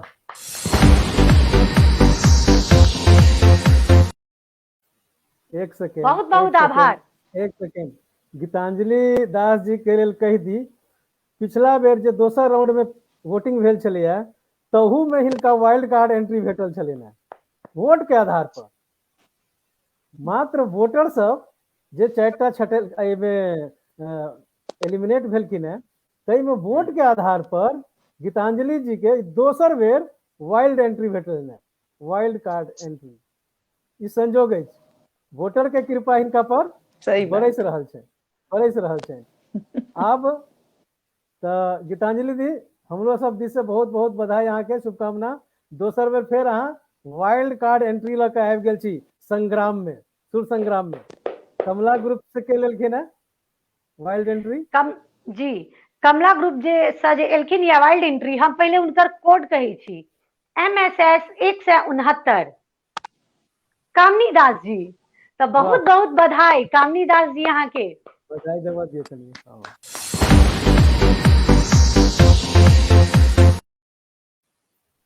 इनको बारे में कही दी पिछला जो दोसर राउंड में वाइल्ड कार्ड एंट्री ल के आयल छलखिन वोटर के कृपा से। तो वोट के ताकत हिनका दुनू पर बनल छनि। वोट के ताकत से गेबो करै छथिन बढ़िया, मुदा जे जज के जे जजमेंट छलै ना वो 13टा के सेलेक्ट केलखिन आ 4टा के जे विदाई भेल छलै ना, मुदा वोट के ताकत पर वाइल्ड कार्ड एंट्री ल क कोसी ग्रुप से गीतांजलि जी आ कमला ग्रुप से कामनी जी दुनू के एंट्री भ चुकल छै। आगू संग्राम लेल अहाँ सब तैयार रहू, फिर घमासान शुरू है। आगू किछ सूचना देबै अहाँ सुष्मिता जी। जी काल्हि बागमती ग्रुपक कार्यक्रम सुर संग्राम लऽ कऽ उपस्थित हेती छवि जी राति के 8 बजे मिथिलांगनक डिजिटल मंच पर। तऽ अहाँ सबसँ अनुरोध कि अहाँ सब जरूर देखू, कियाकि पिछला बेर जे हुनकर सबके सोमवार के होय के छलनि तऽ किछु कारणवश दिल्ली के नेट बंद कऽ देल गेल 26 छल। तारीख के 26 तारीख जी 26 जनवरी के। बड़ा तऽ पोखरी छलैया दिल्ली में, नेट बंद छलैया जी जी किसान तऽ ओ आंदोलन के लऽ कऽ। जी जी तऽ काल्हि होयत तऽ अहाँ सबसँ अनुरोध अहाँ सब अवश्य देखब। हाँ बहुत बहुत धन्यवाद अहाँ के सुष्मिता जी। सरिता जी के नेट में किछु समस्या भऽ गेल छनि। हाँ फेर एली जी। फेर एली फेर एली। एक सेकंड हिनका से किछु गप करवा के। हाँ जी। बबली मीरा जी, भारती दास जी, हाँ तो बहुत बहुत सब एक दोसर के बधाई दऽ रहल छथिन। हाँ ठीक है साहब, नेट अहाँ के हाँ आब ठीक है। वो प्रॉब्लम छला आईपैड में हमरा, तो ओकरा हम चेंज कर लेलहुँ। खाली दो शब्द में अहाँ ई बता दियो। अच्छा वो डिस्कनेक्ट भऽ गेल छै धीरेन्द्र कुमार जी, हुनका हम चाहे छलियै जे पूरा कार्यक्रम देखेला के बाद धन्यवाद ज्ञापन करतियै अपना सब। मतलब ठीक छै, कोनो ने धन्यवाद हम सब दऽ रहल छियनि। बहुत नीक रहलनि हुनकर कार्यक्रम, बहुत बढ़िया, उत्साहपूर्ण, प्रेरणापूर्ण, बहुत नीक कार्यक्रम छलनि हैं। सरिता जी से दू शब्द जाना चाहबै। केहन ये वोटिंग के बाद 10 बजे रात तक वोटिंग चलैत रही है, तकरा जी। बाद अहाँ सब जे भरि भरि राति जाग के जे काउंटिंग करै छियै, केना हाँ, करै हाँ। छियै अहाँ सब, केना करै छियै, ओ केहन रहैया, केहन अनुभव रहैया? संजय जी कियाकि हमारा आवाज आबि रहल है? हाँ हाँ हाँ संजय जी अबैया। आवाज आबि रहल है हमर? हाँ हाँ अबैया अबैया। हाँ तऽ हम बता रहल छी, प्रोग्राम में सुष्मिता जी सब अपन काज जे करै छै ओ तऽ बहुत बढ़िया करै छथि, लेकिन हमर सबके वोटिंग के बाद के काज शुरू होइया। हाँ वोटिंग के बाद शुरू होइ छै। पता नहीं बार बार इको भऽ रहल छै आवाज, क्या होइ छै पता नहीं। म्यूट हाँ कऽ के हाँ देखै आब छी, ठीक है, आब ठीक है। हाँ ठीक है। तऽ ओकर बाद हम सब शुरू करै छी। आ ओ लैपटॉप में प्रॉब्लम छै, पता नहीं। तऽ आवाज अहाँ के ठीक आबि रहल है। हाँ तऽ हमरा अपना ओते अनुभव नहीं है ओकर। हम अपन छोट बेटा के हेल्प लै छी, ओ हमरा आईपैड में देखाबैया कि एना कर, एक नोट केनाइ शुरू करै छी। आ अनुरोध जे वोटर सबसँ एक गोटा क्या बेर वोट कऽ दै छथिन, तऽ आ उ वोटिंग के काउंट करे में बहुत प्रॉब्लम होइ छै। आ ओकर बाद एक एक नाम के संजय जी क्या गोटा रहै छथिन, ताहि दुआरे हमरा सबके हुनकर सरने मतलब टाइटल साथे नोट करऽ पड़ैया नोटबुक में। ओकर बाद हुनकर प्रोफाइल खोल कऽ देखऽ पड़ै छै कि सेम आदमी छै कि अलग छै, तखन करऽ पड़ै छै, तऽ टाइम तऽ लागि जाइ छै। कियाकि हमरा जे मैसेज अबैया 4-4 बजे भोर में हिनकर सबके रिजल्ट हमरा मैसेज करे छै काउंटिंग केला के हाँ बाद। तऽ अहाँ सबके हाँ मेहनत के हम सब सैल्यूट करै छी, और हम आशा करब, पूरा आशा उम्मीद अछि जे 21 जी मार्च फिनाले हैत, तहिया धरि अहाँ सब अहिना परिश्रम करैत रहब। आ दर्शक लोकनि अहाँ सबके एकटा बात दूटा बात बतेनाइ बहुत आवश्यक है। हमर सबक हाँ पूरा प्रण अछि, ई प्रयास नहीं कहियो एकरा जे हम प्रयास कर रहल छी से नहीं, बहानेबाजी नहीं, हम सब पूरा प्रण केने छी निष्पक्ष निर्णय हैत। बाहर बाहर से वोटर अथी जज सब छै, पूरा हाँ निष्पक्ष निर्णय देव अहाँ सबके।